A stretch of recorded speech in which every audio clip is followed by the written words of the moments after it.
Las conferencias. Ya.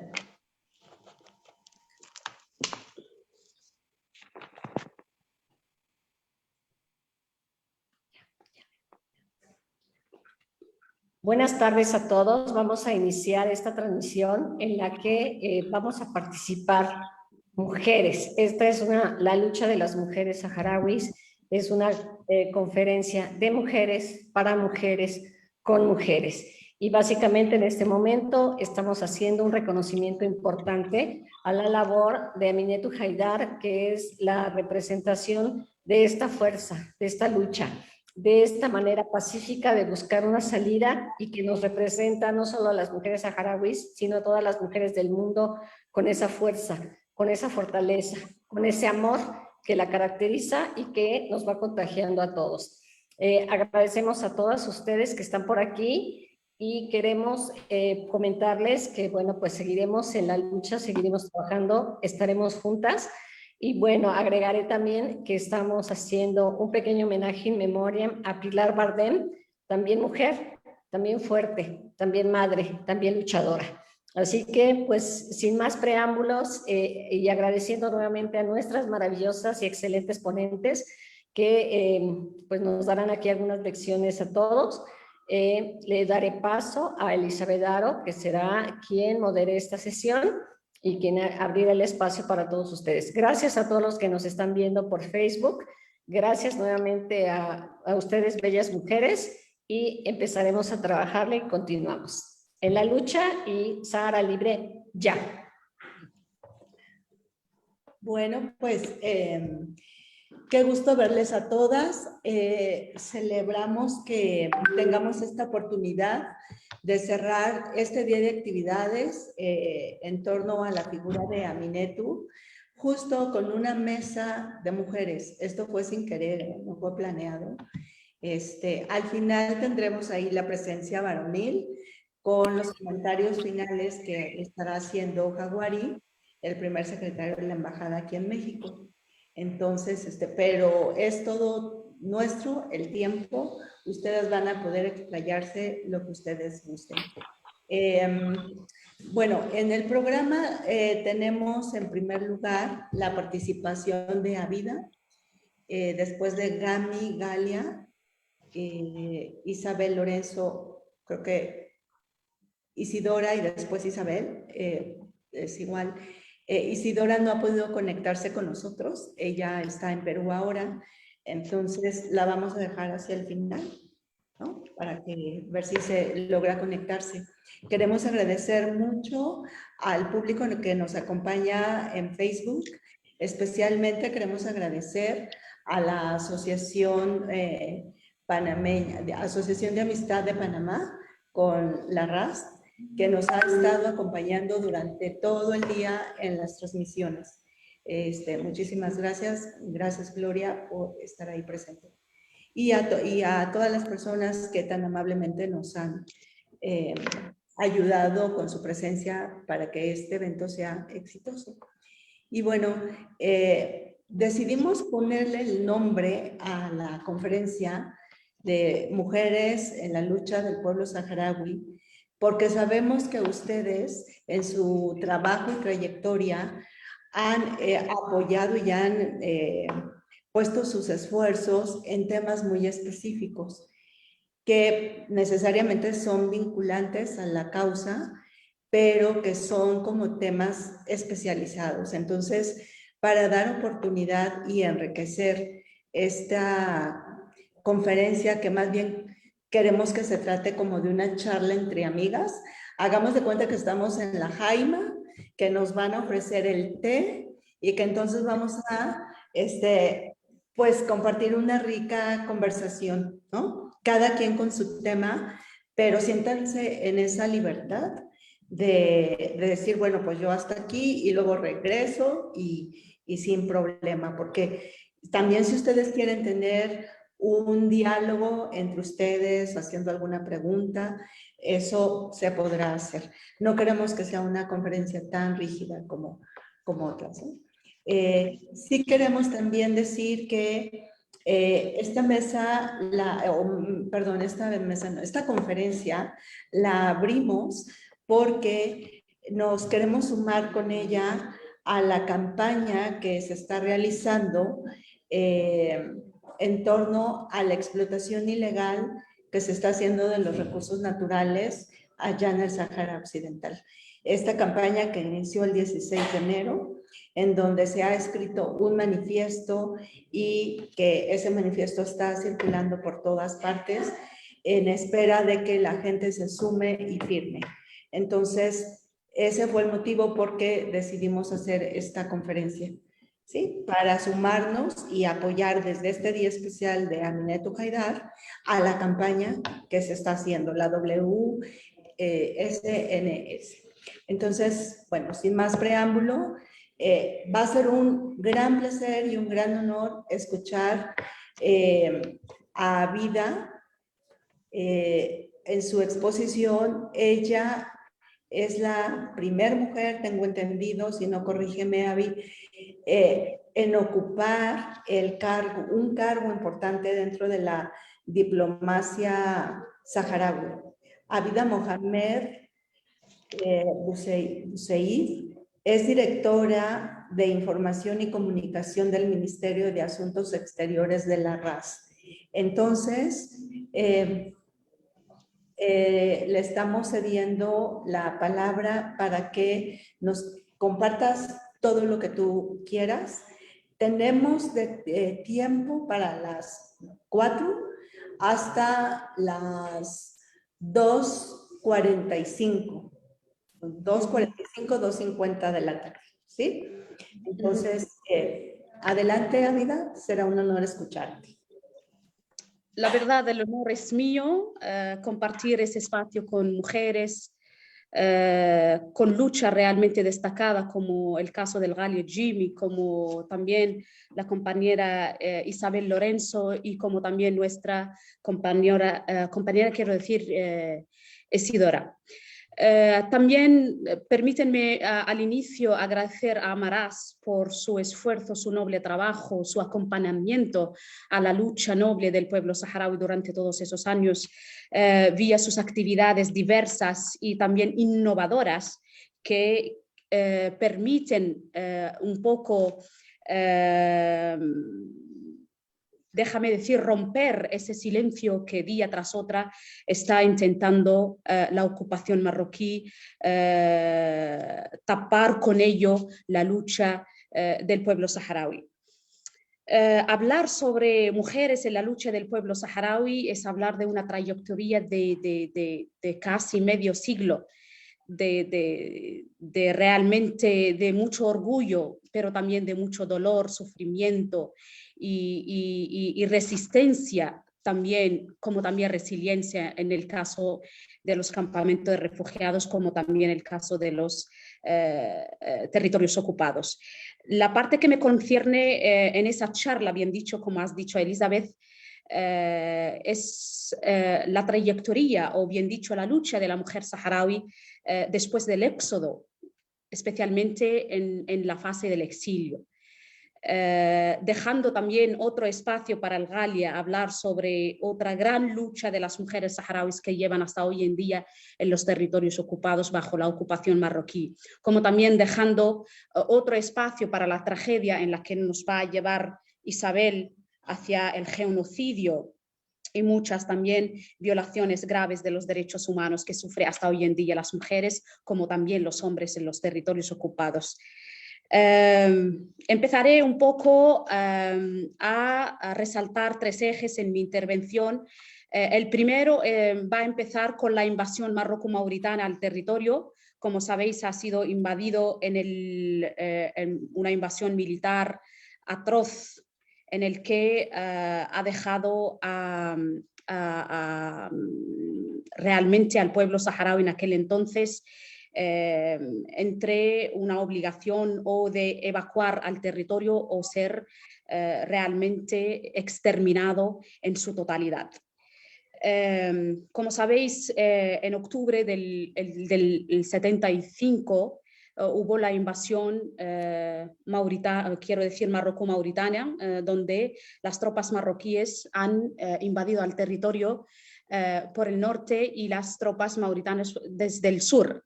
Y en aquel entonces España dejó al territorio como abandonado. Como sabéis, el último soldado que ha dejado el territorio fue en la tarde del 25, del 26 de febrero del 1972, quiero decir 76, en el que dejó espacio al día siguiente de declarar la República Saharaui para no dejar un vacío jurídico. Creo que habéis resaltado esas informaciones en las otras conferencias, pero es muy esencial un poco hablar para saber desde cuándo o cómo ha sido el inicio del éxodo y el exilio del pueblo saharaui. ¿Y por qué también? Porque vamos a hablar de una realidad que es la República Árabe Saharaui democrática y el desarrollo de la propia mujer saharaui en esa realidad, como un actor de lucha, pero también un actor también de una lucha propia para que es conservar la posición de la mujer dentro de esa lucha grande por la independencia y la libertad del pueblo saharaui. Como en aquel entonces hubo olas del éxodo en el que las mujeres han sido como, no quiero decir obligadas, pero por la realidad, fueron el actor que ha construido realmente los campamentos de refugiados, porque sabemos que en aquel entonces los hombres fueron o estuvieron quiero decir, en las batallas o en las confrontaciones militares en aquel entonces.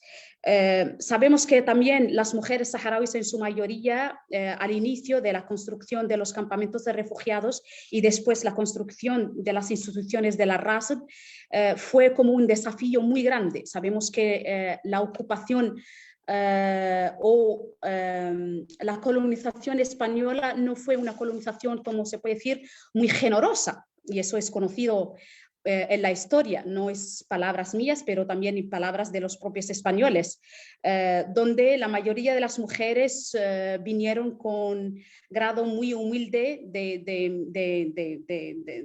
cultura y literacia muy propagada dentro de la población saharaui, y otros actores más, sabiendo que la realidad del pueblo saharaui en aquel entonces es un pueblo nómada, beduino, donde lo que es la noción de la civilización y la noción de crear un pueblo fue como algo nuevo para el pueblo saharaui en su conjunto y las mujeres también.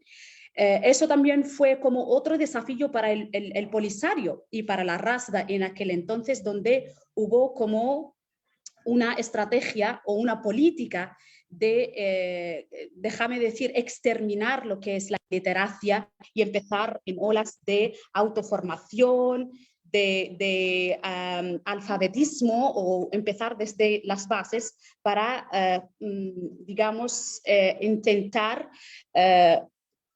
perdonadme, me estáis oyendo, ¿verdad?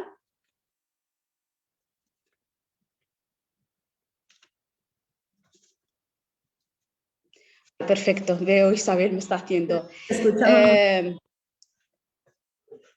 Para, como he dicho, que intentan combinar lo que es la lucha contra la ocupación, pero también la lucha para la creación de las instituciones del Estado saharaui en aquel entonces.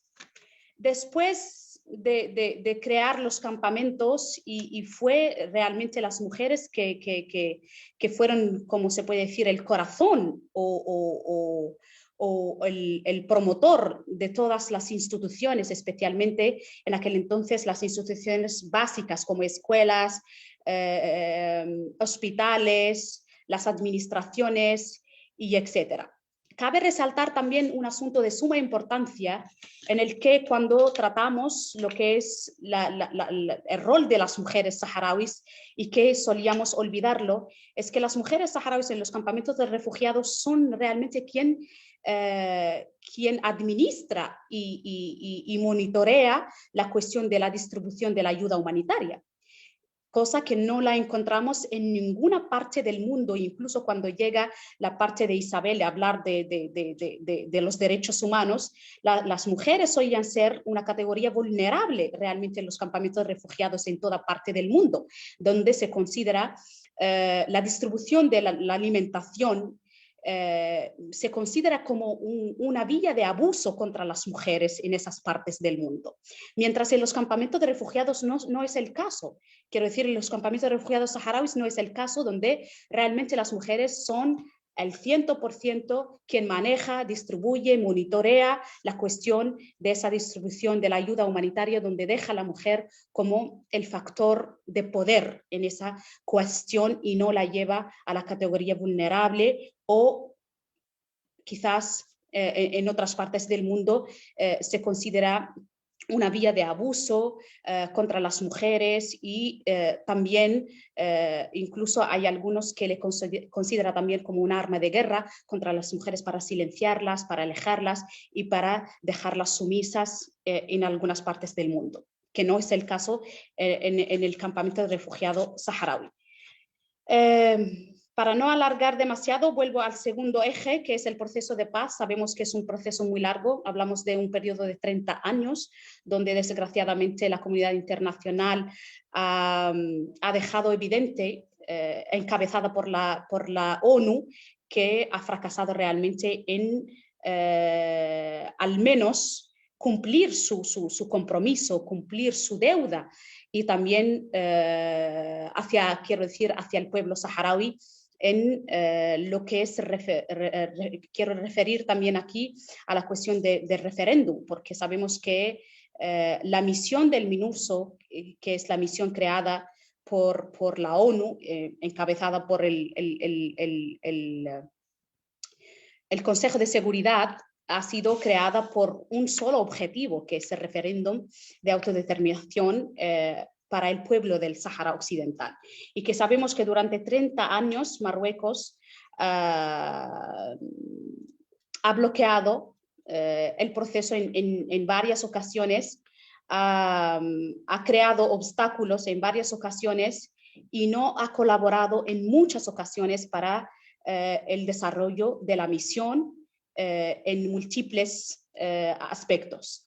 En ese proceso de paz, las mujeres saharauis estuvieron en una lucha combinada. La primera lucha es la creación, como hemos dicho, de las instituciones de ese Estado, que es la RASD, la República Árabe Saharaui Democrática, pero también una lucha de autoformarse, autosituarse en esa realidad, esa nueva realidad que están viviendo las mujeres saharauis. Como dicen, nada habla mejor o resalta mejor la realidad que los números. Y me gustaría aquí hablar un poco de pequeñas cifras en el que podemos ver la realidad, o bien dicho, en dónde se sitúa la mujer saharaui dentro de esa lucha, o bien dicho, de las instituciones de la RAS, de la República Saharaui, el Estado saharaui. Sabemos que el Estado está compuesto de los tres poderes: el poder ejecutivo, el poder legislativo y el poder judicial. Voy a solamente de manera muy breve resaltar algunas figuras en las que podemos ver cuánto representa la mujer saharaui en los distintos, quiero decir, poderes y sectores. En el poder, por ejemplo, ejecutivo, las últimas cifras resaltan que las mujeres representan el 25% en el Secretariado Nacional del Polisario y representan unos 15% en el gobierno de la RASD. Volviendo al poder legislativo, las mujeres hubo una evolución, porque antes representaron solamente 23%, hubo una evolución en ese sector o en el poder legislativo, donde hoy en día las mujeres representan el 34% de ese poder, que es el Parlamento de la RASD. Representan en el Parlamento Panafricano los miembros saharauis de la República Saharaui. En el Parlamento Panafricano representa las mujeres el 40% de los miembros. Volviendo al poder judicial, que es muy primordial también y que desgraciadamente la mayoría de los colaboradores, los también solidarios internacionales no saben que la RASD tiene una estructura igualitaria a cualquier Estado independiente. Incluso hay, en muchas ocasiones también hay un desarrollo en múltiples sectores y poderes también y instituciones en la propia RASD que no encontramos en algunos países, como por ejemplo africanos o en otras partes del mundo, y que es una realidad que debemos resaltar hoy en día. Y dejadme decir, no sé si me permite la ocasión decir venderla, porque es una realidad vivida y desgraciadamente no la sabemos.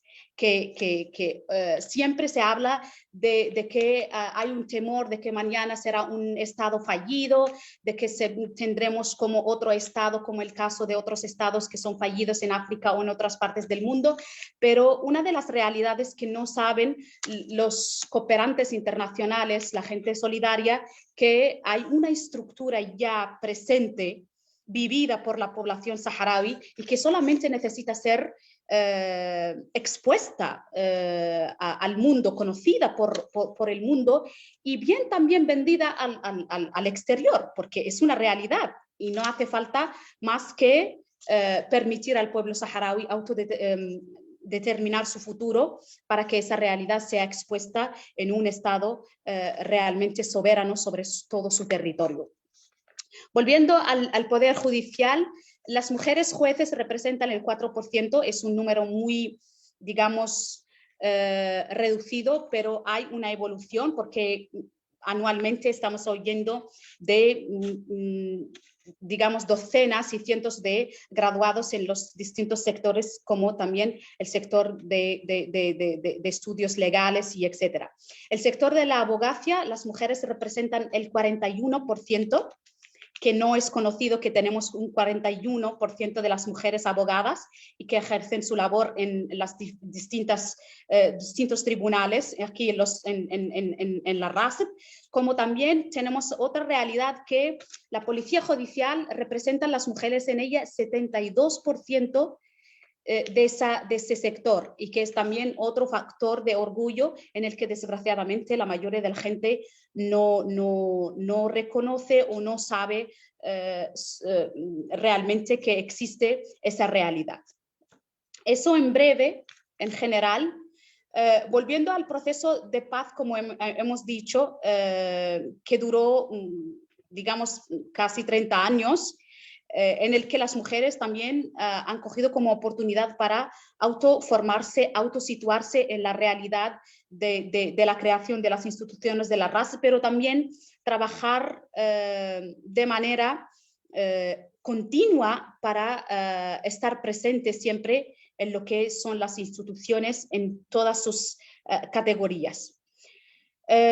No voy a abrir la brecha de hablar un poco sobre también la lucha de las mujeres dentro de las instituciones, porque creo que es una también lucha mundial que viven las mujeres en México, como también en Portugal, en cualquier parte del mundo, lo que es la distribución de roles entre mujeres y hombres y lo que son los pequeños conflictos sobre los roles que existen en esas instituciones. Quizás en otra ocasión podemos abrir ese debate o incluso aquí si queréis más tarde.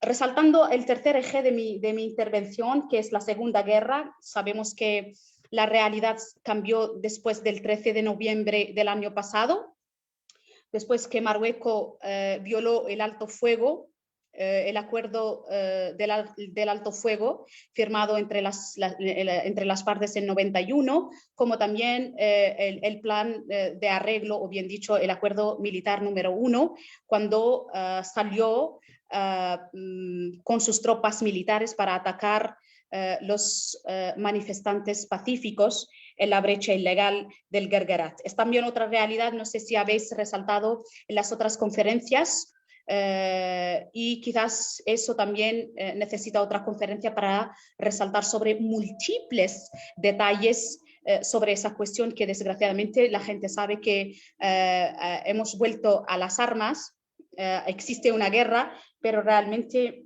no tienen los detalles sobre los factores que provocaron el estallido y también cómo cómo fue que Marruecos ha violado el alto fuego y los detalles realmente que se necesitan ser conocidas por todos.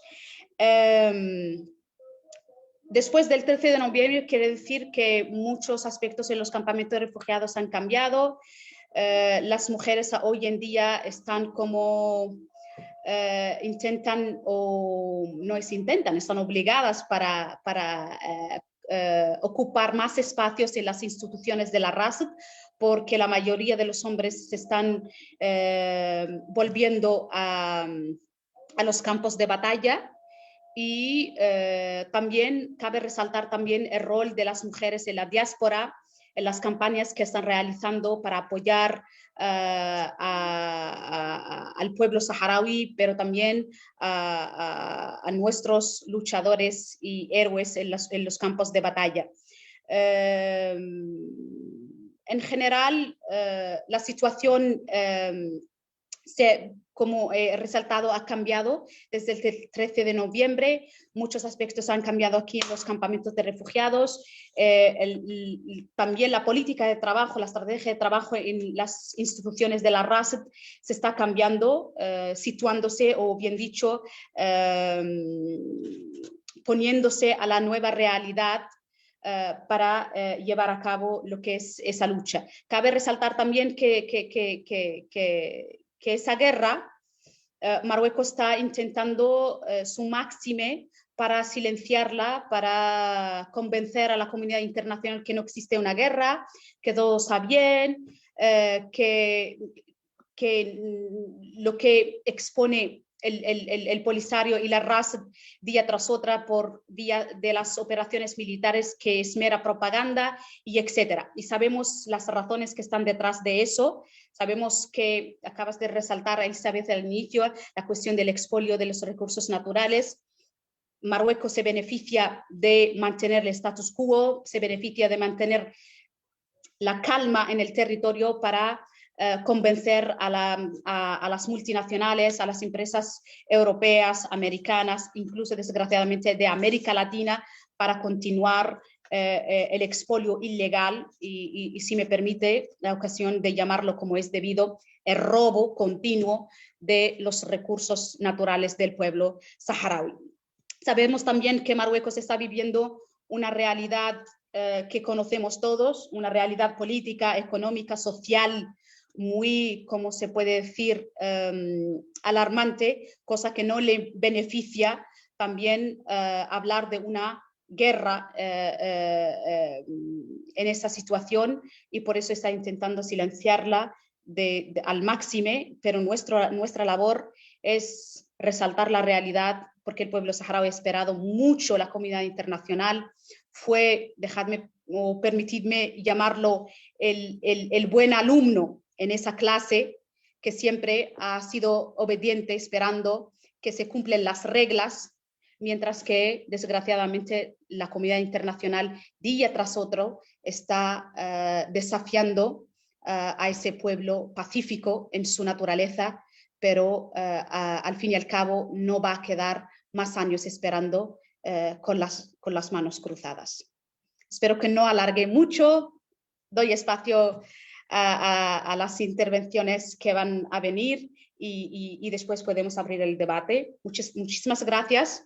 Espero que he logrado resaltar un poco de cada cosa, solamente para ver un poco la realidad y cómo luchan las mujeres dentro de la República Saharaui.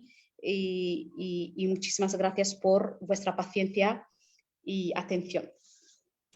No, gracias a ti y gracias por darnos este contexto tan puntual de una complejidad que es impresionante, ¿no? Porque en realidad el trabajo que ustedes como mujeres realizan, pues no solamente es de respeto, sino que son tantas las aristas que ustedes tienen que atender, que es impactante también que a pesar de todo el activismo, toda su actividad profesional, no se olvidan de lo más importante que debería de ser para toda la gente, pero en especial para ustedes, que es la familia.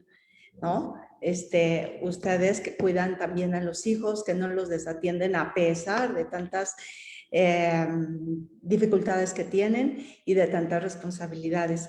Yo nada más te haría una pregunta en relación a la actividad nueva que estás realizando desde la diplomacia de la RAS, porque me comentaba Mukhtar que es la primera vez que la mujer saharaui ocupa en los campamentos un cargo de esta naturaleza. No sé si quieras responderlo ahora o lo dejamos al final como tú gustes, pero creo que sí es importante destacar esta parte porque es algo que no se ha abordado en otras conferencias. En manera muy breve, cabe resaltar que soy un ejemplo muy humilde, muy reducido de lo que es la lucha enorme de la mujer saharaui, especialmente en la diplomacia. Tenemos a embajadoras, tenemos a representantes que ocupan cargos muy sensibles en la diplomacia saharaui, empezando por nuestra representación en Ginebra, otras en múltiples países europeos, en América Latina, África y etcétera. Es un nuevo cargo de director en el Ministerio de Asuntos Exteriores y que es director. Antes no fue, no sé cómo nominarlo. Nosotros los saharauis solíamos tener un problema de hablar de nosotros mismos, pero creo que es un paso hacia lo necesario y hacia lo debido, porque las mujeres saharauis han trabajado de manera continua, siguen trabajando y ya es día de que empiezan ese trabajo, esa militancia, esa lucha sea reflejada en las múltiples, déjame decir, instituciones de la RAS, empezando por la diplomacia, hacia lo que es el poder ejecutivo en sus múltiples sectores, no solamente en el sector exterior, que es la diplomacia saharaui, sino también en el Ministerio de Asuntos Interiores, en lo que es la cultura, la educación y etcétera. Es un debate interno que se está llevando desde años y que se está realmente dando frutos en múltiples sectores, resaltando también que el gobierno saharaui está implementando lo que es la política de la cuota en lo que es dar o dejar espacio a las mujeres en los múltiples, quiero decir, sectores, más en los sectores que son de carácter electivo, como el Parlamento, como los jefes de las dairas y los distritos, o los barrios, bien dicho, y etcétera. Y quiero decir, un paso muy,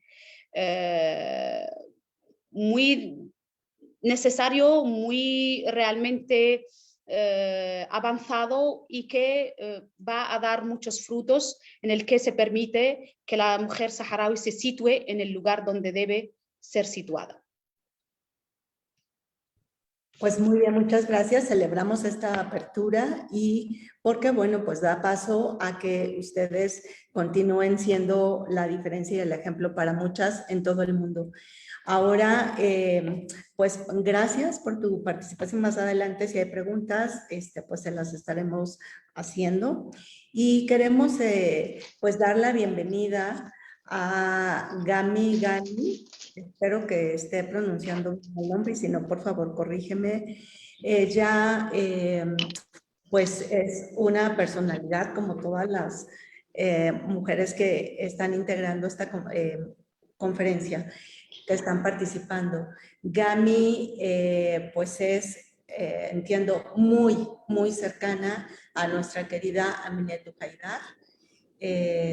Casi, digamos, como su segunda de a bordo, acá en México diríamos su brazo derecho, a lo mejor allá es el brazo derecho, izquierdo, ¿verdad? Porque entendemos que se apoya mucho en ti.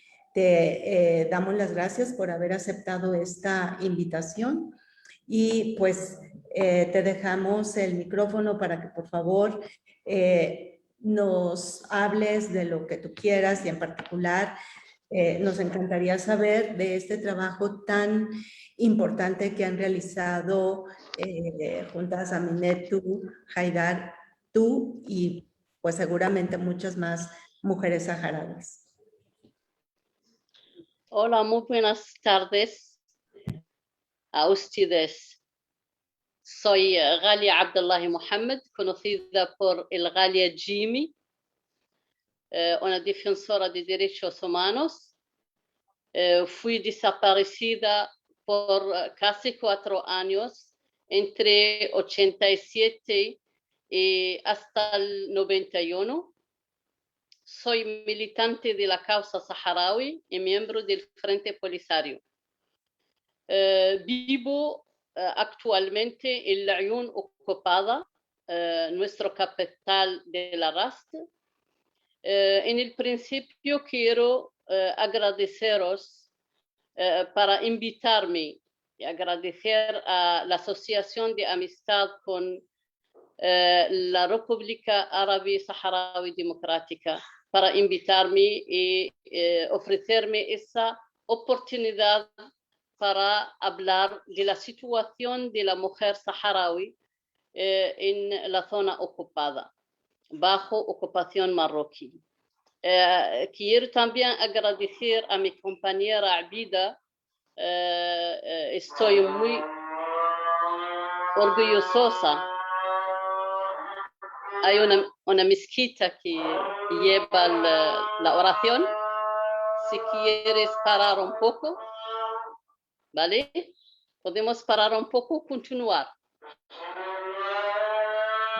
Como tú lo consideres, si quieres, podemos dar paso a la intervención de Isidora o de Isabel. Déjenme ver el programa. Vale, gracias. Y después volvemos contigo para aprovechar lo que nos vas a decir. Muchas gracias. Entonces, bueno, en lo que pasa esto en la mezquita, los rezos que llevan a cabo pues todos los musulmanes, queremos escuchar y agradecer, dar la bienvenida a nuestra querida compañera de lucha, Isidora Ramírez. Ella es chilena, ahora está por su trabajo en Perú. Agradecemos mucho el espacio que te abriste en tu agenda para participar con nosotros en este evento. Ella es abogada, es especialista en derechos humanos y si bien a lo mejor no es su tema fundamental el de la expoliación o el robo de los recursos naturales en el Sáhara Occidental, sí es una de las personas que tiene mucho más información sobre el tema y que ha estado como acompañando enfáticamente la campaña que comentábamos al inicio. Entonces, a reserva de que ella quiera también tocar otros temas del trabajo que desarrolla, pues te agradecemos que pues nos compartas en qué va la campaña, el manifiesto y lo que tú nos quieras aportar en materia del trabajo que realiza incluso la Asociación de Chile en favor de la causa saharaui. Adelante, Isidora, y muchas gracias por esta participación. Buenas tardes, Liz, bueno, y a todas las presentes, mujeres empoderadas, veo. Para mí un honor poder estar en este conversatorio, de verdad, me siento muy honrada, así que gracias por este espacio. Y como bien decía Liz, bueno, comentar un poco de la campaña que se está llevando a cabo, Western Sahara is not for sale, o sea que el Sáhara Occidental no está a la venta. Bueno, contar de partida para conocernos un poco, yo como chilena nunca había oído hasta los 26 años hablar del conflicto saharaui. Creo que es una realidad bastante extendida en el continente latinoamericano, o al menos en mi país, en Chile, no se conoce este asunto. No fue sino hasta que tuve la oportunidad de ir a Tinduf con la Comisión Política de Delegados Españoles en 2017 para el aniversario de la RAS, el 45 aniversario, que tuve la posibilidad de conocer, digamos, este conflicto humanitario finalmente. Quedé impactada con la idiosincrasia, con el carisma o la nobleza del pueblo saharaui al visitar, bueno, Tinduf. No me esperaba tanta, ¿cómo decir?, tanta solidaridad.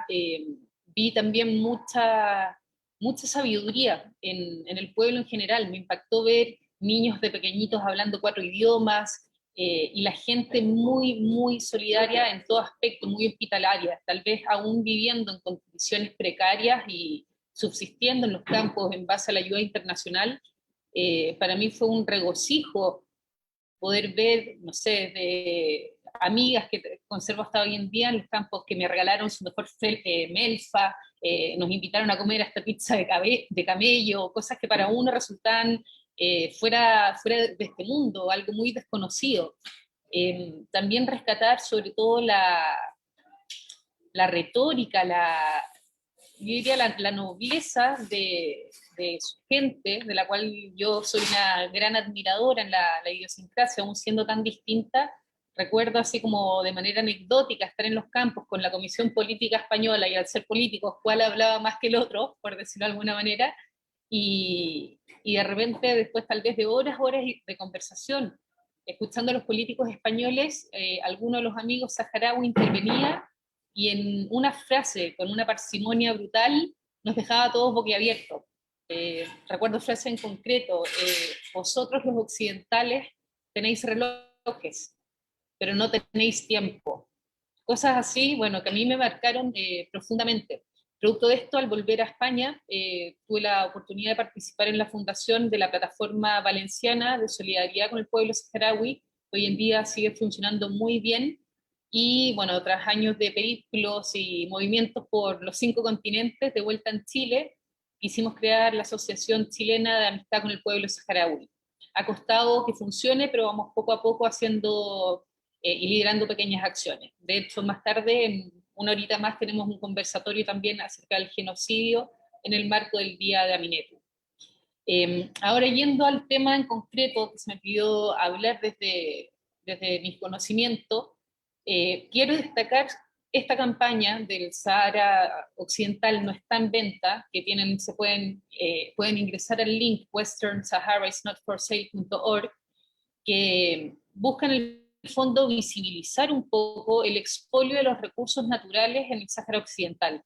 Uno podría pensar que estando ubicados los territorios ocupados y las zonas liberadas en el África Occidental, no habrían tantos recursos. Así uno de primera se imagina que es un desierto pleno y duro, pero resulta que Marruecos, a la fecha de hoy, de manera ilegítima, injusta y contra el derecho internacional, expolia los recursos naturales de este territorio no autónomo, sin tener derechos para ello. ¿Qué tipos de recursos naturales encontramos en el Sáhara? En primer lugar, energías renovables. Marruecos tiene, o sea, el 40% de la energía solar que produce Marruecos se obtiene de los territorios ocupados. Lo mismo, un cuarto de las energías renovables, hablando de manera genérica, también pertenecen al pueblo saharaui. Si nos vamos a otro tema, quizás un poco más conocido, siempre se ha sabido que el Sáhara contempla es de las primeras, digamos, potencias en cuanto a los fosfatos. Eso también es gravemente usurpado y, como bien decía Avi antes, robado, digamos, por potencias o países extranjeros, por grandes transnacionales, mientras que esto compete y pertenece al pueblo saharaui. Lo mismo con el rico banco pesquero que tiene la República. Bien es sabido que 1/3 de los procesados de pescados que vende Marruecos proceden de la RAS. Lo mismo, las sardinas, el pulpo, que se vende muchas veces en España o en la Unión Europea en general, vienen con etiqueta de Marruecos, siendo que estos productos se obtienen de territorios ocupados de manera ilegítima. Yendo también a la agricultura, la zona del Sáhara también es rica en recursos, produce mucho tomate, melón, y estos productos también son etiquetados e importados con la etiqueta de Marruecos, sobre todo en la Unión Europea e incluso en los países latinoamericanos con los cuales Marruecos tiene muchos acuerdos de cooperación.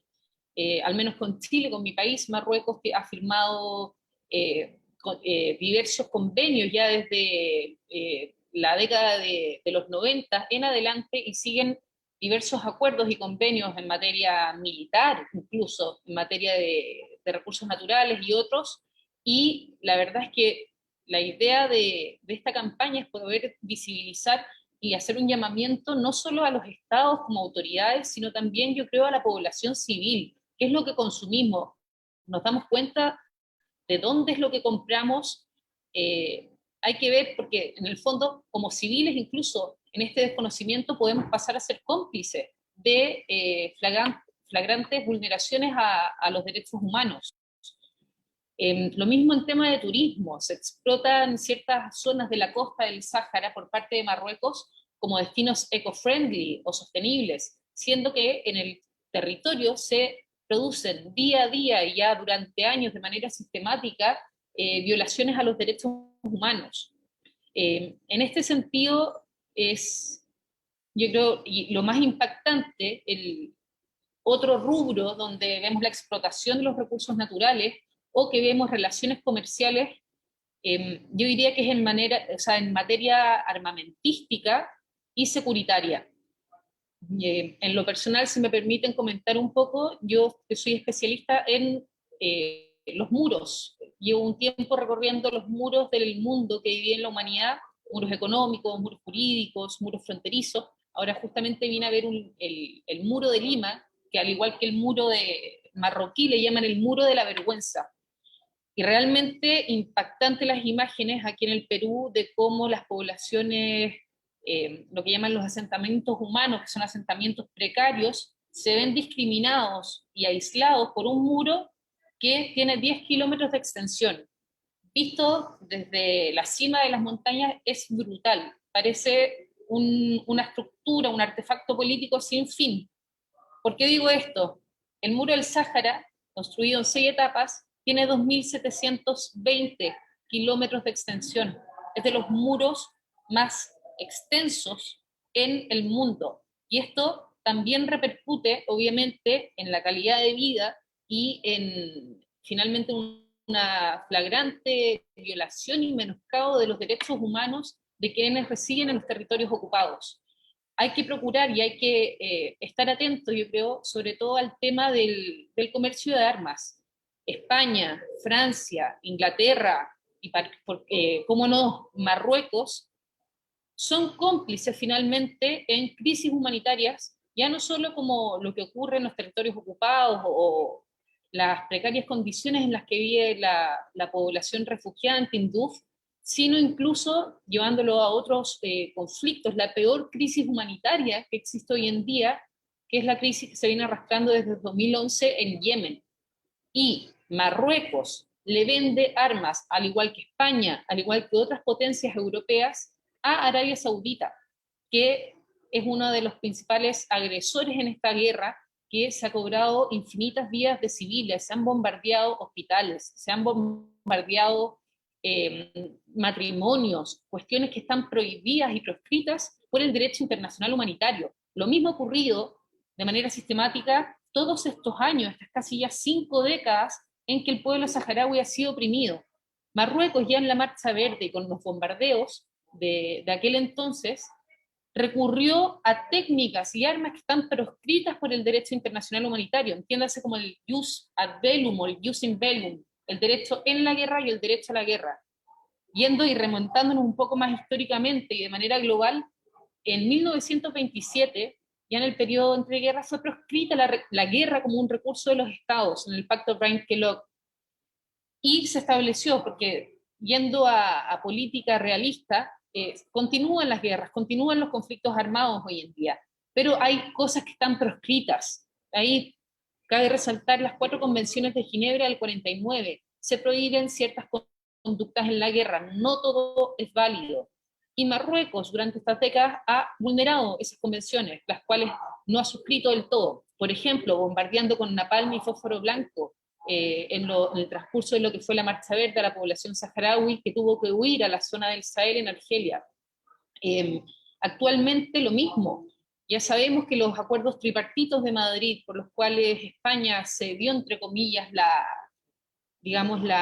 soberanía sin tener derecho, como bien han establecido los tribunales internacionales a Mauritania y Marruecos, son ilegítimos. Mauritania no tiene ningún derecho soberano, como bien han dicho los tribunales de justicia y otras resoluciones, sobre este territorio. Por ende, el expolio de sus recursos es directamente un robo a mano alzada, y en ello son cómplices todas las transnacionales que no velan por los derechos de este pueblo que ha sido oprimido durante tantas décadas. Aquí cabe resaltar desde una perspectiva jurídica, existen diversos convenios internacionales, tratados internacionales, que establecen cierto marco normativo a las empresas para el respeto de los derechos humanos. Antiguamente en la arena internacional solo eran actores válidos los estados-nación. Hoy en día, con la globalización, sabemos que hay más actores que participan en esta arena y que cada vez han cogido más poder. Pensemos en las transnacionales, así de simple, o la sociedad civil ya empoderada. Y en este marco, el derecho internacional también ha ido avanzando para regular cuál es la relación entre, digamos, el sector corporativo y los derechos humanos. No es solo el Estado hoy en día el obligado a respetar y hacer valer los derechos humanos, sino que también las empresas. Y en este sentido, cabe destacar el marco normativo de los principios rectores de John Ruggie, que fueron redactados, son 31 principios que establecen la relación entre las empresas y los derechos humanos. Esto fue solicitado por Naciones Unidas a este eximio profesor de Harvard, jurista, en el año 2006, si no me equivoco, y él, tras 5 o 6 años de trabajo, en 2011, sacó este listado de los principios, cuyos principales, que el corazón de ellos enuncia lo siguiente: es deber del Estado proteger los derechos humanos, es deber de las empresas respetar los derechos humanos, y se establece el principio de reparación ante la vulneración de estos derechos. Claramente, todas las empresas que hoy en día operan en el territorio del Sáhara, todas esas actividades son ilegales per se. Y hay quienes dicen que, claro, los principios Ruggie no son vinculantes, y esto es cierto, es lo que se llama en derecho internacional soft law, pero también ahí hay que, yo creo, hacer consciente o hacer presente que el derecho internacional no solo existe de manera positiva, en lo que está consagrado en un tratado internacional, en un convenio o en principios. Según el estatuto de la Corte Internacional de Justicia, las fuentes del derecho son varias. Tenemos las convenciones y los tratados, tenemos la costumbre internacional, tenemos el jus cogens, que establece normas como, por ejemplo, la prohibición de la guerra como un recurso de relaciones entre los estados, y tenemos los principios generales del derecho. Y desde esta perspectiva, todas las empresas que operan actualmente en el Sáhara actúan de manera ilegal ante la jurisdicción internacional. Y todas las empresas que contratan, o los estados que tienen convenios firmados con Marruecos en el expolio de los recursos del Sáhara, también son asimismo condenables. Es por ello, yo creo, ya para ir cerrando un poco, alabar el trabajo que se ha desarrollado por las asociaciones de la sociedad civil en esta campaña Western Sahara is not for sale, y pedirle a los oyentes que por favor puedan visitar esta web, más tarde lo podemos enviar por el chat para que lo tengan, y las organizaciones y fundaciones que lean el manifiesto y estén de acuerdo con sus términos, que por favor lo suscriban, porque esta es una manera de hacer presión y hacer conciencia y visibilizar el expolio de los recursos que tanto afecta a la población saharaui y que incluso en un sentido más que de injusticia, Marruecos, con todos los beneficios y los beneplácitos que obtiene del expolio de estos productos, es que se puede permitir financiar un artefacto político como el muro, con la vigilancia, con todo lo que implica, y también en el fondo de ahí obtienen los recursos para poder seguir asediando y mantener la ocupación ilegal en los territorios del Sáhara. Así que por favor hacer esta invitación a que suscriban el manifiesto. Eso por mi parte. Y muchas gracias por el tiempo y la invitación.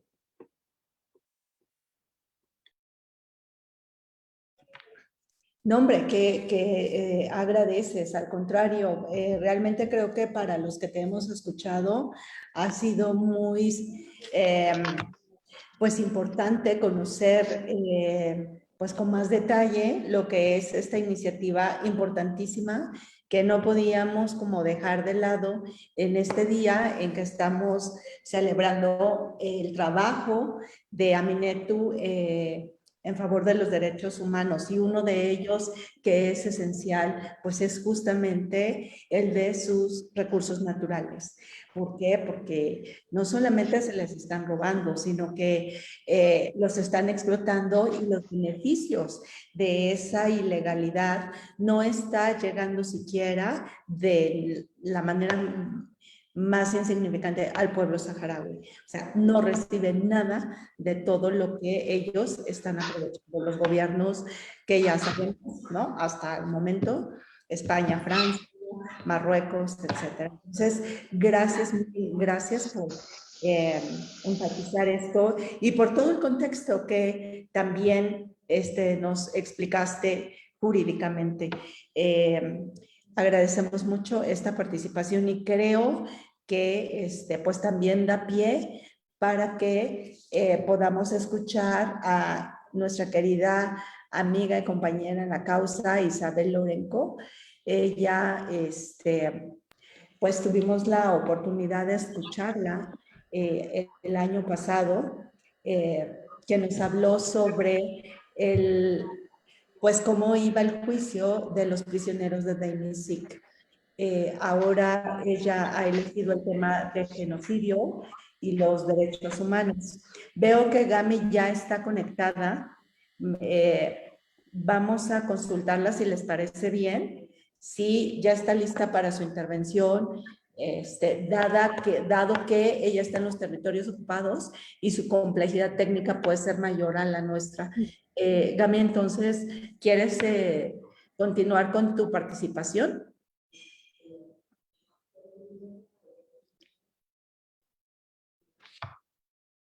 Gami.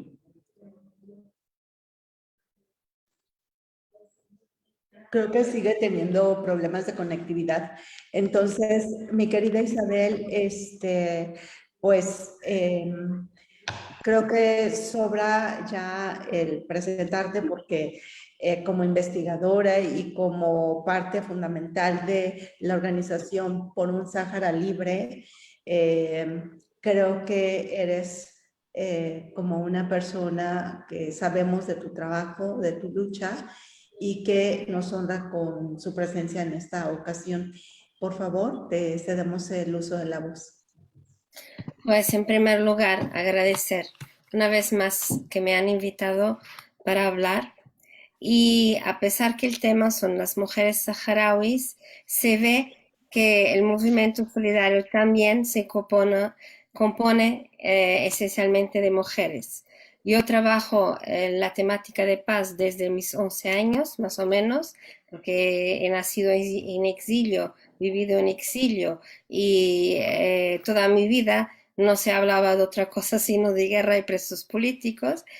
De verdad que las mujeres son las primeras a ayudar con el necesario, y son las primeras a reconstruir y a construir, y también a defender.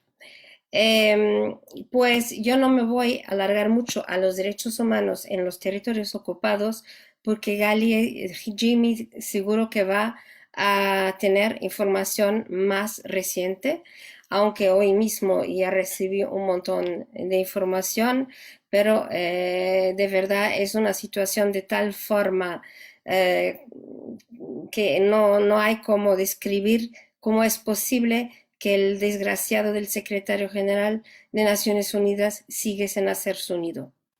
Lo hizo en Yemen durante 2 años y lo está haciendo en el Sáhara también. Esto es inaceptable, inaceptable.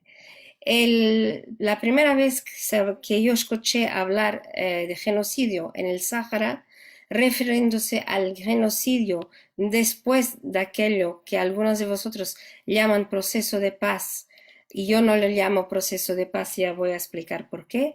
Decían, fue mi querido amigo José Manuel de la Fuente, abogado, que decía que el genocidio seguía. Y la gente decía, no, es un exagero, porque se está en camino para el referéndum, y porque hay esto, y hay las asociaciones, y hay una resistencia pacífica. Pero no, eso nada tiene que ver con la descripción de un genocidio. Para ver un genocidio no es necesario que haya un bombardeo, ni siquiera es necesario que haya 2 estados en lucha. Y es un poco de eso que quiero hablar, porque a mí me pareció clarísimo que seguía ese genocidio. Y ese genocidio se ve al diario en los territorios ocupados, pero también en las partes que están bajo un campamento de refugiados. ¿Por qué? Es otro tipo de genocidio, es indirecto.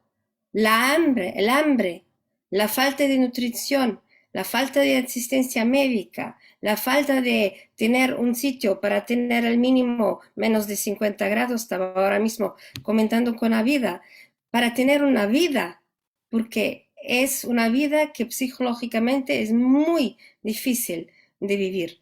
Despertar por la mañana y pasado 40 años despiertas por la mañana y sigues mirando la misma arena sin fin y sin solución a la vista.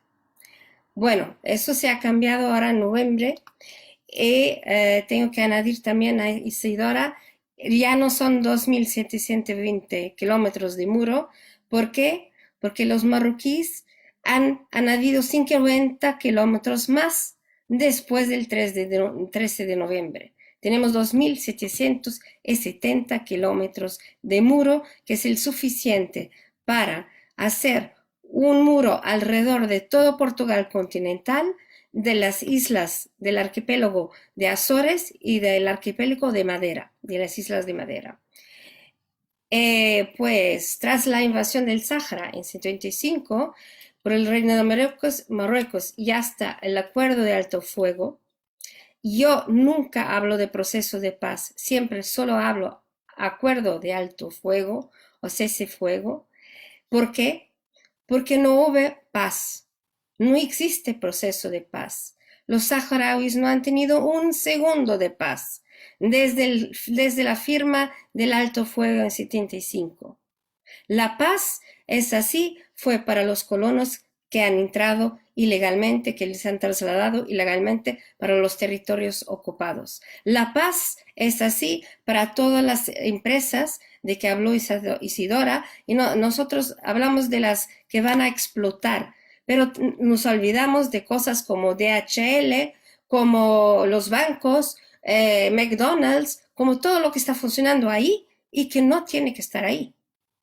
No puede estar ahí sin la autorización de los saharauis. Y no hay reparación en el mundo que puede reparar todo el daño, toda la humillación, toda la tortura que este pueblo está sufriendo. Más, después del alto fuego, del fin del alto fuego en noviembre, también ya han añadido más minas, más 12.000 minas se estiman en territorio que está bajo los ojos de MINURSO, de la Misión de Naciones Unidas para el referéndum del Sáhara Occidental, que es una misión que no es de cascos azules, sino de boinas azules, no sé si dice boinas, perdóneme mi portuñol. ¿Por qué? Porque no tienen armas y no tienen mandato para defender a nadie. ¿Qué están haciendo ahí entonces? Excepto dar un buen ingreso a los hoteles, a las heladerías, a la prostitución, a todo lo que se puede saber que se ve al diario. Yo he estado en los territorios ocupados en 2014 y lo único que he visto a esos señores haciendo fue turismo puro y duro. Turismo puro y duro. Irse a la playa y andar de un lado al otro en sus jeeps conducidos por marroquíes. Incluso dan empleo al ocupante, al colono. Es que es un sinnúmero de violaciones al derecho internacional que un día pienso que se debería unir todo el mundo que trata el tema para hacer un listado de cuántas violaciones existen. ¿Cuántas?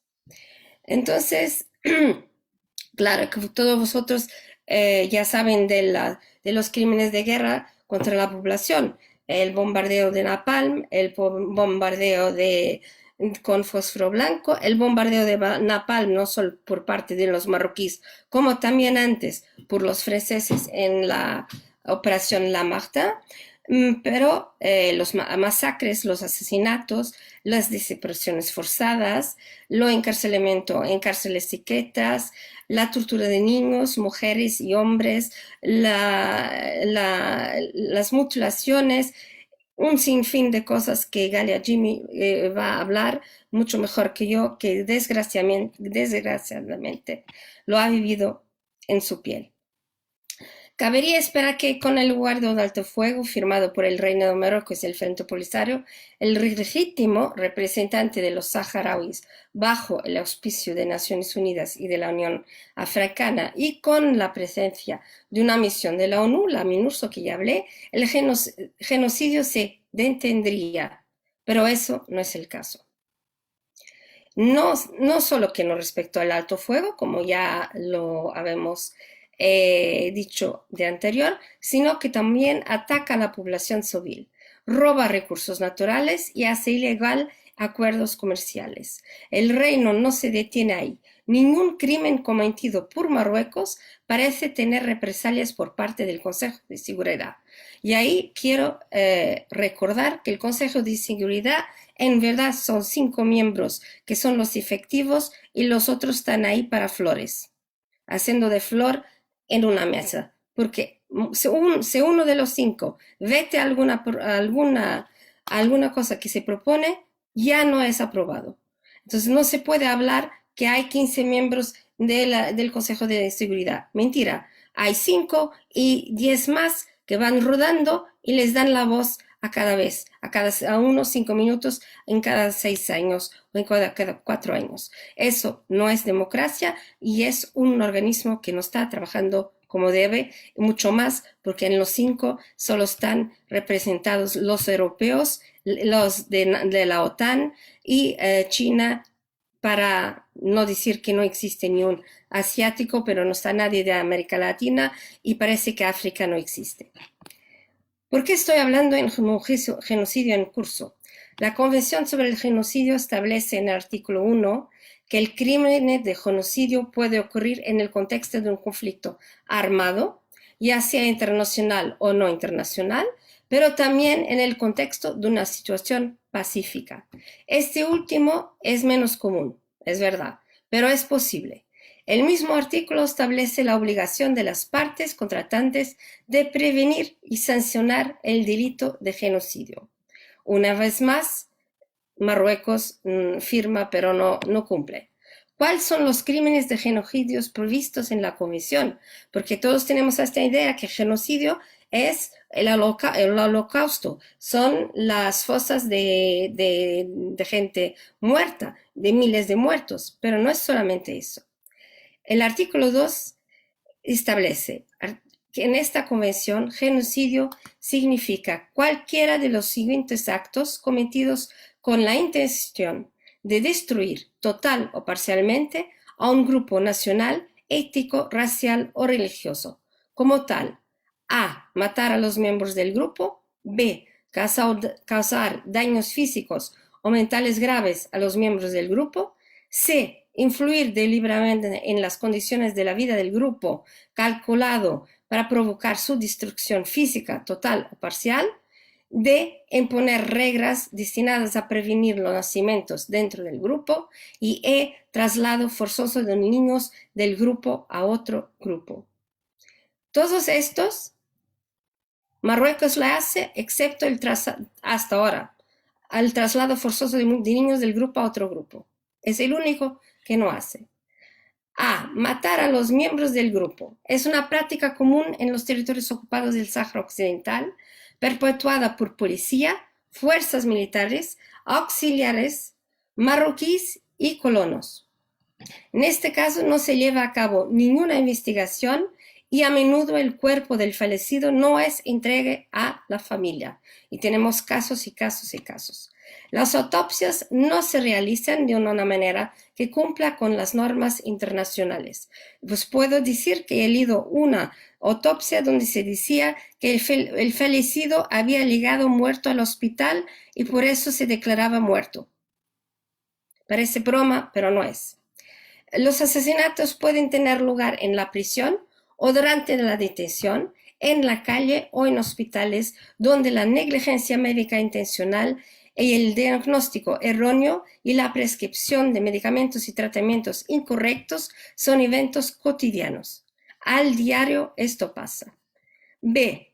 Causar graves daños corporales o mentales a los miembros del grupo. Las fuerzas de ocupación infligen torturas físicas y psicológicas al diario, no solo contra los presos saharauis detenidos, los presos políticos, sino también en sus hogares, en las calles del Sáhara Occidental, y también se infligen diariamente daños físicos y mentales a los niños dentro de las escuelas. Yo escribí un relato, un informe que durante 5 años con testigos de niños lo que sufren al diario dentro de la escuela, que no funcionó como un apartheid de África del Sur con escuelas distintas, entradas distintas y un sistema educativo distinto, sino una discriminación dentro de la sala de la clase por los maestros y incentivando a los niños marroquíes a hacer el mismo y muchas veces resultando en molestar sexualmente a los niños, incluso torturarlos fuera de la escuela por las fuerzas de ocupación. C. Infligir deliberadamente al grupo de las condiciones de vida calculadas para provocar su destrucción física total o parcial. El empobrecimiento forzoso de la población saharaui en los territorios ocupados, la negligencia médica y los malos tratos intencionales, las condiciones de vivienda, las incursiones violentas en los hogares de los saharauis, seguidos de torturas y malos tratos extremos, muchas veces delante de la familia. El terror psicológico constante conduce a muertes y enfermedades prematuras. Esto no hay que dudarlo ni un minuto. D. Imposición de medidas encaminadas a prevenir los nacimientos dentro del grupo. Las medidas impuestas no se anuncian públicamente. No sé cuántas de vosotras tenéis presente lo que había el caso en Haití, que una multinacional farmacéutica durante años había hecho unas pruebas para que no se quedaban enfermas, no se quedaban, ¿cómo se dice en español? Que no se... Embarazadas. Embarazadas, eso. Es que embarazada en portugués tiene otro sentido. Embarazadas. Solo años después todo el mundo, lo que hicieron durante décadas, nunca nada ha visto esto durante décadas, con todas las organizaciones que hay en el terreno, es algo increíble. Pues en los territorios ocupados no hay nadie para comentar, para relatar, para denunciar. No hay acceso a ningún tipo de gráfico o de números, pero las medidas impuestas no se anuncian así públicamente sino que se practican en los hospitales. Las mujeres saharauis tienen una tasa muy alta de muertes neonatales. Yo en mayo de 2019, varias personas me decían que han ido en el hospital de Layún y han tenido nados muertos, niños recién muertos. Pues eso me pareció muy raro, porque en el 2019, en un hospital de Layún, 9 recién nacidos saharauis murieron poco después de nacer. Se estima que la población saharaui es menos de 30% de la población marroquí de Layún.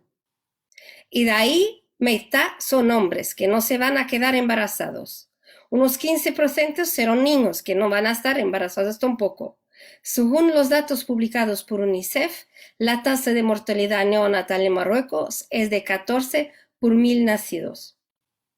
Entonces, estas 9 muertes en un mes en un hospital de una ciudad superan claramente la tasa de mortalidad normal, considerado la baja tasa de natalidad en el Sáhara Occidental y el hecho que se afecta alrededor del 30% de la población femenina y masculina o menos.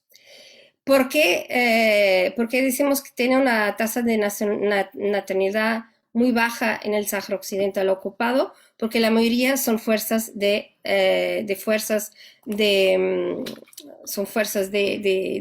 militar, de policiales, son fuerzas de intervención, etc.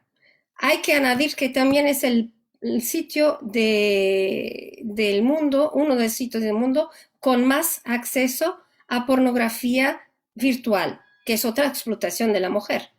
¿Por qué? Exactamente por el exceso número de militares que existen en ese sitio. Y si vamos a comparar los datos con otros sitios altamente militarizados, se va a ver que corresponde también a esos. Las mujeres saharauis tienen un miedo absoluto de dar a la luz en los hospitales, por eso recurren a comadronas, me parece, o viajan fuera de los territorios ocupados para tener a sus bebés. Después de dar a la luz en hospitales de las ciudades ocupadas del Sáhara, muchas mujeres se enfrentan al hecho de que les han estirpado el útero o los ovarios sin que les informe, el hecho de que los jóvenes saharauis no tengan acceso al trabajo, ya que se utiliza los colonos como obra de mano total, a casi a 100%, impiden los matrimonios saharauis que se retrasan cada vez más y por tanto también se retrasan en los nacimientos. Acceder a datos concretos sobre los saharauis en las zonas ocupadas es imposible, ya que el territorio está bajo estricto control del Reino de Marruecos. Además, Marruecos no considera que existe el Sáhara Occidental. Le llama el territorio de las provincias del sur. En cuanto a la población saharaui, Marruecos los ve como ciudadanos marroquíes de las provincias del sur, manipulando todos los datos, ya que los saharauis están obligados a tener cédulas de identidad y nacionalidad marroquíes. Marruecos firmó el 24 de enero de 1958 la Convención sobre el Genocidio con la siguiente reserva nota. Con referencia al artículo 5, el gobierno de Su Majestad el Rey considera que solo los tribunales marroquíes tienen jurisdicción sobre los actos de genocidio cometidos en el territorio del Reino de Marruecos. Otra vez, esto parece de broma, pero no es. La jurisdicción de los tribunales internacionales puede concederse excepcionalmente en los casos en que el gobierno marroquí ha dado su acuerdo específico. Con referencia al artículo 9, el gobierno de Marruecos declara que ninguna controversia relacionada con la interpretación, aplicación o cumplimiento de este convenio podrá ser sometida a la Corte Internacional de Justicia sin el acuerdo previo de las partes de la controversia. Yo podría estar horas aquí hablando, pero ya estoy ocupando mucho, por eso solo quería, porque he visto hace poco en un periódico que ayer un atleta olímpico argelino negó a pelearse contra un atleta israelí en el judo y dijo que prefería ser desclasificado antes que ensuciarse las manos con sangre. Hay mucha gente que dice, ah, no, pero es dispuesto en el deporte, tenemos que ser todos muy hermanos, todas las cosas, todas muy bonitas, muy lindas. En mi opinión, yo solo puedo decir que espero que hagan el mismo con los marroquíes, porque el sangre que esa gente tiene en las manos no es solo del Estado, también de los habitantes de la población que mira al otro lado hace décadas, así como acusaron a los alemanes a mirar a otro lado durante el Holocausto. Los niños son las flores de nuestra lucha y el principal motivo de nuestra lucha. Y así termino con las palabras de Amílcar Cabral. Gracias. Pues muchísimas gracias, mi querida Isabel. Realmente todo esto que nos has expuesto pudiera resultar pues bastante deprimente. Sabemos de la difícil situación que los saharauis viven tanto en la zona ocupada como en los campamentos de refugiados. Pero como bien decía hace un rato Abida, los datos son datos y son duros, y en este caso todos los que tú nos has expuesto son bastante duros y bastante crueles. Y yo me quedaba pensando, es que con esta descripción que nos hiciste del genocidio, pareciera ser que como todos aplican, todo se está pragmatizando en el Sáhara Occidental.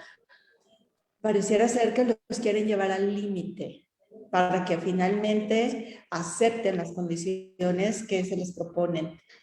Y entonces aquí me viene la reflexión. ¿Y de verdad los saharauis tienen un límite?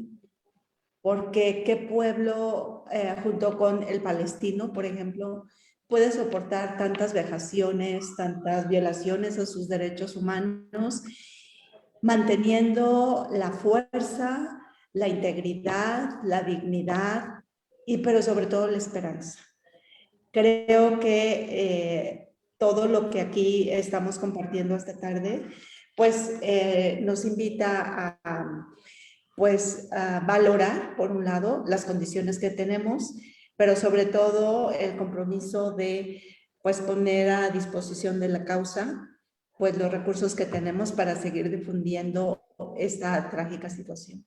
Gracias, muchísimas gracias por esta valiosa aportación. Y no sé si Gami pudo conectarse, porque entiendo que están como con muchas fallas en el internet. Quisiera saber si estás ahí. Sí, estoy aquí. Pues contigo vamos a cerrar esta conferencia para que después demos paso ya a los últimos comentarios muy breves de el primer secretario, Jaguari Ahmed, y de nuestra compañera Laila Sánchez, que está aquí conmigo. Y finalmente tomaremos 2-3 minutos para el cierre final, que lo presentaré al terminar la presentación de ustedes. Pues muchas gracias. Te escuchamos. Buenas tardes, gracias a ustedes. Verdaderamente que no tengo más a añadir después de esas muy importantes intervenciones de todas las panelistas, pero una pequeña intervención sobre mi experiencia personal que va a dar una idea cercana de lo que han dicho mis compañeras panelistas.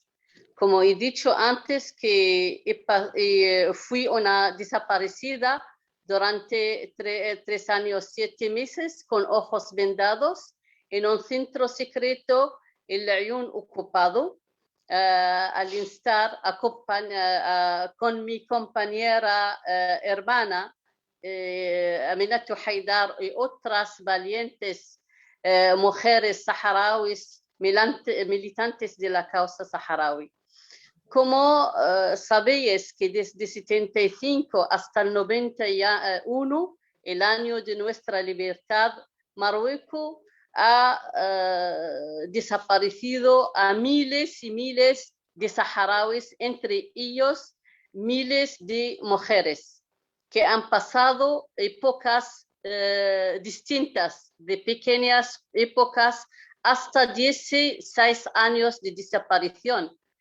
Y con el acuerdo del alto el fuego en 91, Marruecos ha liberado 322 desaparecidos, entre ellos 72 mujeres que han pasado 16 años y 3 años, 7 meses. Hemos pasado esa experiencia dolorosa, muy grave, con un montón de crímenes contra humanidad, pero también, a pesar del sufrimiento, lo hemos pasado con una resistencia increíble en estas condiciones difíciles, donde Marruecos quería que esos saharauis militantes murieron en estos centros secretos, pero gracias a Dios hemos liberado en 91 y hasta el momento estamos llevar a cabo la lucha pacífica para lograr nuestra independencia y libertad. Desde nuestra liberación hasta el momento, con mis compañeros y compañeras, sobre todo las mujeres saharauis, las valientes mujeres saharauis, bajo la ocupación, donde Marruecos está exigir toda su fuerza, toda su represión, toda su marginalización y represalias sobre las mujeres, sobre la población saharaui toda, pero en particular sobre las mujeres saharauis que están siempre en las primeras filas en las manifestaciones que defienden y que reivindicaron la independencia total del Sahara Occidental. Y por este motivo, que es este coraje que reivindica la independencia, Marruecos represiona a esas mujeres, no le dan ninguna oportunidad para desarrollarse, para empoderarse y integrarse en la vida activa y en la presentación de iniciativas de esas mujeres que defienden la independencia del Sahara Occidental. Toda mujer que tiene ese coraje está al margen de las ocasiones y de las oportunidades de ofrecer o de encontrar un trabajo, por ejemplo, de vivir una vida tranquila. Es nuestro día que vivimos bajo la ocupación. No tenemos derecho a las manifestaciones, no tenemos derecho a la formación de organizaciones, no tenemos derecho al trabajo, no tenemos derecho a aprovechar y beneficiar de nuestros recursos naturales. Todo lo que pueden haber esa oportunidad son las saharauis, mujeres saharauis, que presentan o que hablan de su apoyo al régimen marroquí, pero las saharauis que están siempre bajando, subiendo sus voz altamente, no tienen esa oportunidad y dejen bajo la represión diaria. El ejemplo muy flagrante actualmente es el caso de las hermanas Haya Sultana y su hermana Luara y su madre Matu. ¿qué tienen esas mujeres? ¿Qué han hecho de mal? ¿Qué han hecho de terrorismo, por ejemplo? No han hecho nada, son pacifistas, son mujeres valientes que tienen el coraje para decir alto, tenemos el derecho a pedir la independencia del Sahara Occidental. Es por ese motivo que viven hasta el momento, hasta esa mañana, hasta ayer también, el sufrimiento, la intervención cada vez contra su voluntad. Es un ejemplo que podemos decir que es el ejemplo general de todas las militantes de la causa saharaui. Las valientes saharauis que tienen el coraje para decir que defienden a los derechos fundamentales del pueblo saharaui, encabezado por el derecho a la autodeterminación. Es por esa razón que sufrimos toda la represión y las represalias. Yo personalmente, como un ejemplo de todas las militantes saharauis, tengo hijas que han terminado sus estudios universitarios, pero no pueden encontrar un trabajo bajo la ocupación porque son hijas de militantes. Su padre y su madre son militantes. Es por eso no pueden. Los otros que están en fase de la universidad son prohibidos de sus becas universitarias.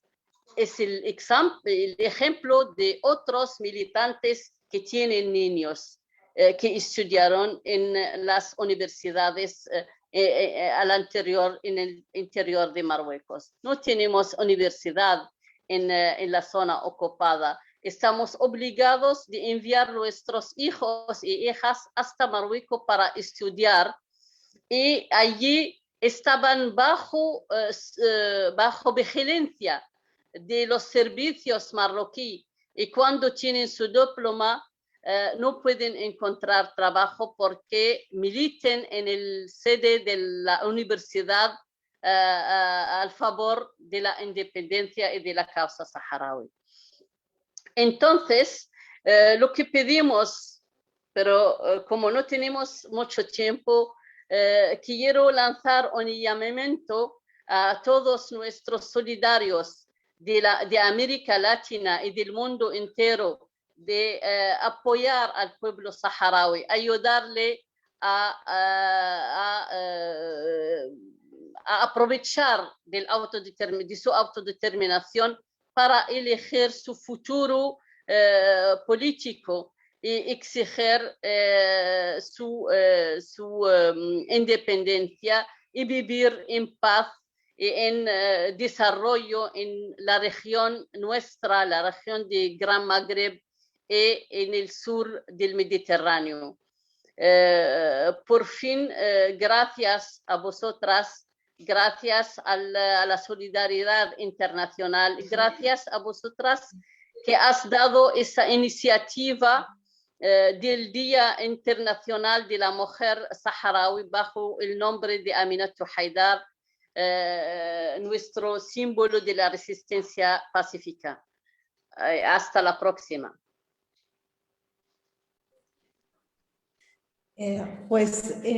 Muchísimas gracias, Gali. Qué importante el tener tu testimonio de todo el sufrimiento y padecimiento que han tenido.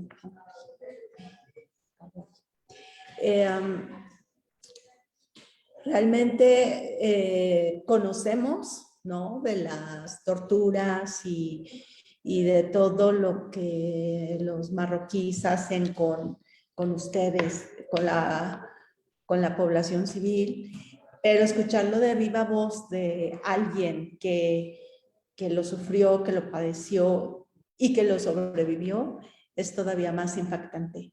Y realmente, pues como dije anteriormente, el escucharlas, pues no solamente nos da fuerza para seguir haciendo lo que podemos desde nuestros lugares para difundir la causa, para que todo este genocidio, como bien lo señalaba Isabel, se conozca, que se sepa. Creo que una de las armas más eficaces que utilizan estos gobiernos es justamente dos, el silencio y la desinformación. Entonces, aunque parece poco el esfuerzo y el avance que se tiene, finalmente es como la gota que está cayendo constantemente en la piedra y al final la rompe. Esperemos que no tengamos que seguir esperando a que caigan millones de gotas más o que caiga un diluvio para que esa roca se rompa. Esperamos que en realidad, como se dijo en la primera conferencia, este cese al alto el fuego que haya motivado para que se active la guerra en los campamentos allá en el Sáhara, pues realmente pueda tener un logro, ¿sí? Y un avance y que finalmente se termine con toda esta situación. Muchísimas gracias. Vamos a dar paso a los comentarios del primer secretario de la embajada, Jawari Mohamed. Si está listo, por favor. Y bueno, que por favor, Gali, hazle llegar nuestro reconocimiento, nuestro cariño y nuestra admiración a Minetu y un abrazo fuerte para todas las mujeres saharauis. Jawari. Ok. Muy buenas tardes. Creo que darnos a nosotros la conclusión después de escuchar grandes mujeres, creo que no es justo, pero nos toca, ¿no? Aguantar. La realidad es la mujer saharaui, que se habló mucho sobre la mujer saharaui en los campamentos refugiados en los territorios de Tinduf y todas las dificultades que ha llevado y ha vivido. Con todo eso ha logrado florecer el árbol de la revolución. Pero si en realidad hablamos de la mujer bajo la ocupación, el sufrimiento y el trabajo que hace la mujer bajo la ocupación, encontramos que la mujer saharaui en los campamentos no está haciendo muchas cosas con respecto a ellos, porque no es fácil vivir bajo la ocupación, no es fácil vivir bajo el asedio diario, no es fácil vivir en esas condiciones, no es fácil vivir viendo que tus recursos se están saqueando, no es fácil vivir, ver que tus hijos son como ciudadanos de segunda en las escuelas. Eso es más difícil que vivir en los campamentos, es más difícil que vivir en esas condiciones de extremas, de la alta temperatura y todas esas cosas. No se pueden comparar. La verdad, es un mérito para Minetu Haidar, para Sultana Haya, para Altalia, que lo tenemos aquí presente y le agradecemos su presencia. Y todas esas mujeres que a lo mejor no salen en las pantallas ni salen en los medios de comunicación, pero sabemos que sufre, igual que sufre Minetu Haidar, igual que sufre Sultana Haya, igual que sufre Altalia, igual que sufren todos por sus hijos, porque sus hijos están en las cárceles. O si no están en las cárceles, están en la cárcel abierta, sin poder trabajar, sin poder tener un futuro. Y eso es algo, es un milagro, y es algo que debe la humanidad reconocer, que esas mujeres han podido criar y aguantar y llevar la revolución sobre sus hombros, bajo una ocupación, bajo el terror dentro de los territorios ocupados. No puedo yo ni hablar, ni sentir lo que sienten todos los ciudadanos saharauis que están bajo los campamentos. Es muy difícil vivir angustiado todos los días, todos los años, durante estos 45 años. Nosotros los campamentos vivimos libre, circulamos libre, podemos viajar al mundo de forma libre. Hemos tenido la oportunidad, gracias al gobierno saharaui, de estudiar en todas partes del mundo. Pero nuestros hermanos bajo la ocupación no han tenido esa posibilidad. Ellos han sufrido más que nosotros. Los 50 grados de temperatura que vimos nosotros en los campamentos, ni es comparable, ni es lo mínimo comparable con todo lo que viven los jóvenes bajo la ocupación marroquí. La mujer saharaui es la identidad de la República Árabe Islámica, es la identidad de la lucha de la causa saharaui. Sin ella no podemos haber tenido un árbol revolucionario florecido y con buenos frutos. Muchas gracias a Marrast por este acto tan importante, el Día Internacional de Minato Haidar. Minato Haidar merece muchas cosas, igual que Sultán, igual que Al-Qadi, igual que todas. Y los que no están con nosotros, porque han muerto también en los cárceles bajo la tortura, merecen más que eso. Pero el agradecimiento del pueblo mexicano, a la Asociación Mexicana de Amistad con la República Árabe Saharaui Democrática, por tan motivo acto de hoy. La verdad, hoy fue un festejo para nosotros. Fue un orgullo sentir el calor de la humanidad y la solidaridad de los mexicanos, de parte de la asociación. Muchas gracias y dejo las palabras al presidente Ricardo Fuentes. Perdón, me he tomado digamos, el derecho de presentar Sí, no te preocupes. Antes de escuchar a Ricardo Fuentes, nuestro presidente, Laila hará unos comentarios finales. Daremos el uso de la voz después a Jesús Ricardo. Y después, para finalizar, regresaré a los micrófonos y presentar el final de la conferencia. Entonces, Laila, por favor. Pues muchas gracias. Primero que nada, pues, una felicitación a nuestras hermanas saharauis. Gracias por estar aquí conectadas, por pues participar y darnos a conocer pues algunos detalles que a veces no llegan tan fácil o nos llega como mucha información, y saberlo de primera voz es muy importante. Así que pues un abrazo para ustedes, un abrazo para todas las compañeras que participaron en esta mesa, porque los temas de los que hablaron hicieron pues una síntesis de una parte de la historia de la lucha del pueblo saharaui que mucha gente que está viéndonos ahorita a lo mejor desconoce, y que me parece muy importante. Siempre el derecho a la información es algo vital, es algo fundamental para la humanidad, y que la causa del pueblo saharaui se conozca, creo que es una de las principales batallas que hay que afrontar, porque la ignorancia justamente incluso de la existencia de este país para mucha gente pues no permite que tengan o vislumbren lo grave del asunto. Así que pues me parece muy importante lo que se está haciendo hoy. Me parece importantísimo rescatar la figura principal que tienen las mujeres saharauis en la conformación de una sociedad, de un pueblo, ¿no? De una nación. Personalmente yo me he acercado a esta lucha justo por las mujeres, ¿no?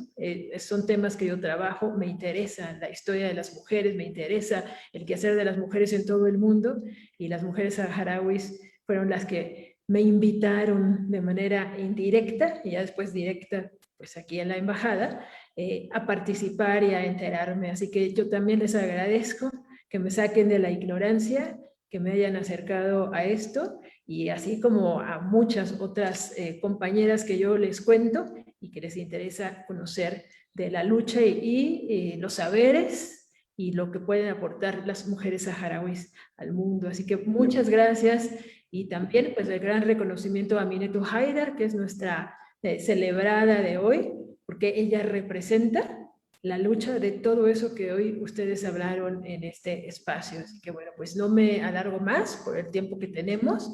Muchísimas gracias, mucho gusto de conocerlas, aunque sea hacia la lejanía.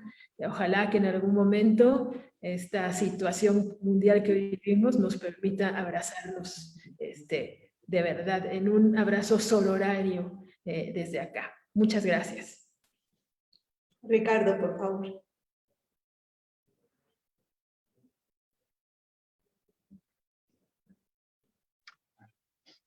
Gracias. Muchas gracias a todos y cada uno de los hombres y mujeres integrantes de la asociación Amarás.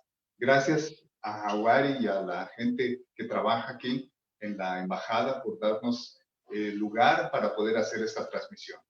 Esta transmisión 24 de julio para quienes van a ver, porque estamos viendo que en la página de Amarás y próximamente esto que estará en YouTube, en nuestro canal de YouTube, se está reproduciendo.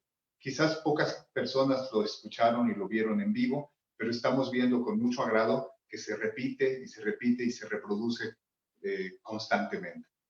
24 de julio, Día de Aminetu, Día Internacional de Aminetu, nuestra Aminetu. Una persona que desde los territorios ocupados, como lo dijo Jaguari, comparte y vive y convive con esta injusticia de ya de 45 años.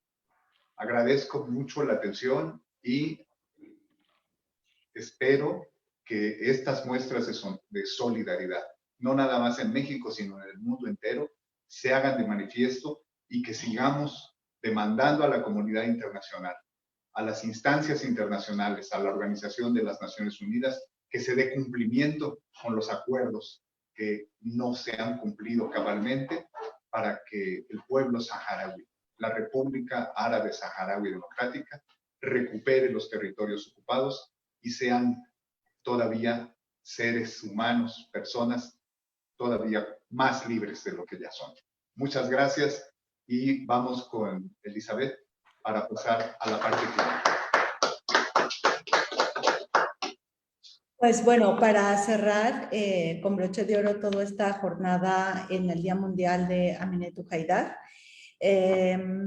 queremos agradecer también la solidaridad de nuestros compañeros que presiden las asociaciones de apoyo a la causa saharaui en América Latina, en particular a nuestros compañeras y compañeros de Brasil, de Argentina y de Panamá. Muchísimas gracias a la Asociación Panameña Solidaria de la Causa Saharaui porque se sumaron a nuestra iniciativa y nos han compartido un video que presentaron, que con este vamos a cerrar este día de actividades, no sin antes escuchar de viva voz de nuestra querida y respetada Pilar Bardem, las palabras que en un momento en una entrevista dio y que pues nos conmueve hoy que ya no está con nosotros, pero que nos motiva también a seguir en el trabajo y la lucha del pueblo saharaui. Desde aquí hacemos llegar un fuerte abrazo a sus hijos, a Carlos y a Javier, y bueno, qué mejor honor se le puede hacer a una madre que seguir sus pasos, y ellos lo están haciendo muy bien.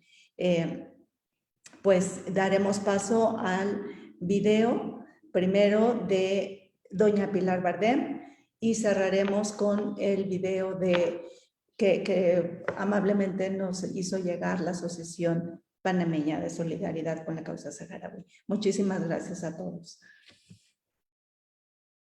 Yo empecé apoyando al Gracias a ustedes. Sáhara hace 50 años y a mis 80 años sigo tristemente viendo que vamos a peor, pero no yo me moriré, pero quiero ver la libertad del pueblo saharaui, dueños de su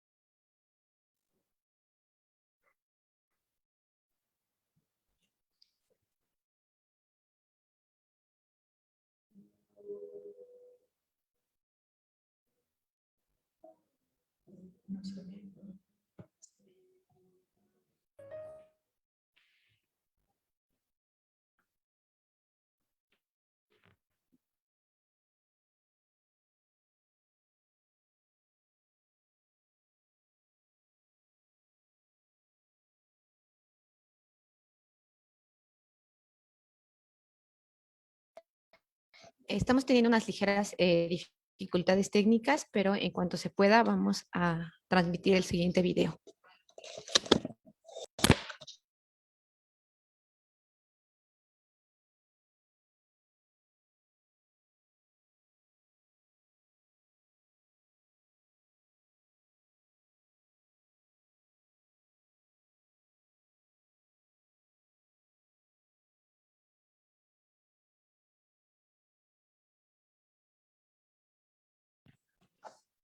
En lo que se resuelve la falla técnica, queremos enviar un saludo muy grande y nuestro agradecimiento a Isidora, a Isabel, a Vida y a Gami. Gracias por su tiempo y aquí está el video.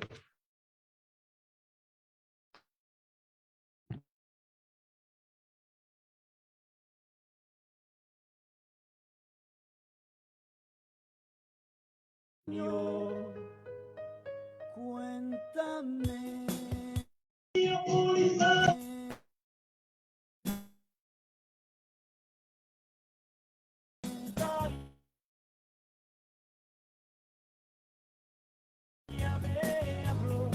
Una estrella polizada a la libertad. Una